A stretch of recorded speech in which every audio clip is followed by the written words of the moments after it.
for working families, and we appreciate everything that you do for us. I am here to stand up for hundreds of call center workers in Indiana and thousands nationwide whose jobs have been sent overseas. Like our brothers and sisters at Carrier, these are hard-working, middle-class people who believed that American companies would take care of American workers. Now they find themselves unsure of how they're going to feed their families at night. For many, the offshoring happens under the radar. There is no announcement about a plant closing. There is no dramatic entrance from a president promising to save jobs. At all call centers around the state, we've heard the same story. One by one, jobs are slowly eliminated. Jobs are vacated and rarely filled. Until one day, these workers find themselves fielding calls from customers who are wondering why their calls are being answered by workers in the Philippines. For those who are laid off, the impact is sudden and direct. For those who are left behind, the impact is long and drawn out. Every day, going to work and wondering why their working conditions are so difficult, and then also wondering if they're going to be next with their job going outside of this country. For the communities they live in, it's devastating on so many levels. In just 10 years, we've lost tens of thousands of jobs. Call centers that have opened up across Asia and Central America, where contractors pay minimal wages, poverty wages, and deny workers just simple rights.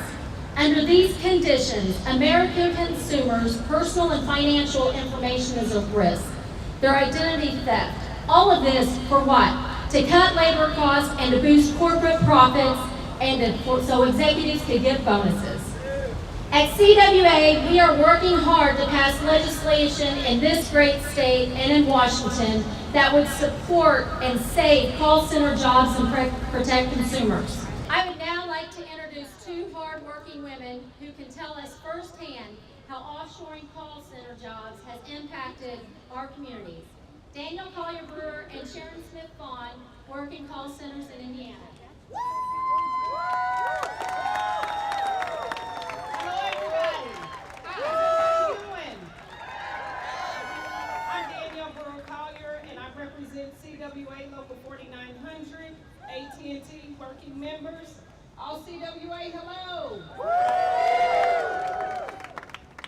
I oversee about 3 to 4 of the Indiana call centers here, along with my peers. And when our jobs are sent overseas, it makes it more difficult for us to represent our members. Employees take calls from customers every day who haven't had their issues resolved because they've been sent to overseas callers. They can't do anything for them, so they keep asking to come back to the United States. And it takes many times to ask this to get back. They're transferred around time and time again, day in, day again, and it's tiring. I'm proud of the work that my members do. They try to provide good customer service.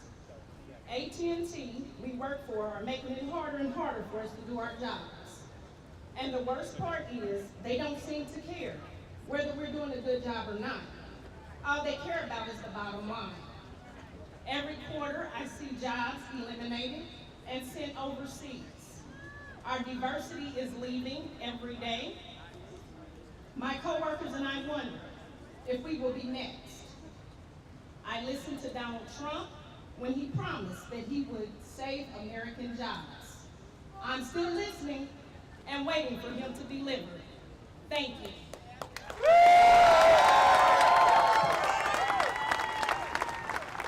Hello, my name is Sharon Smith Vaughn.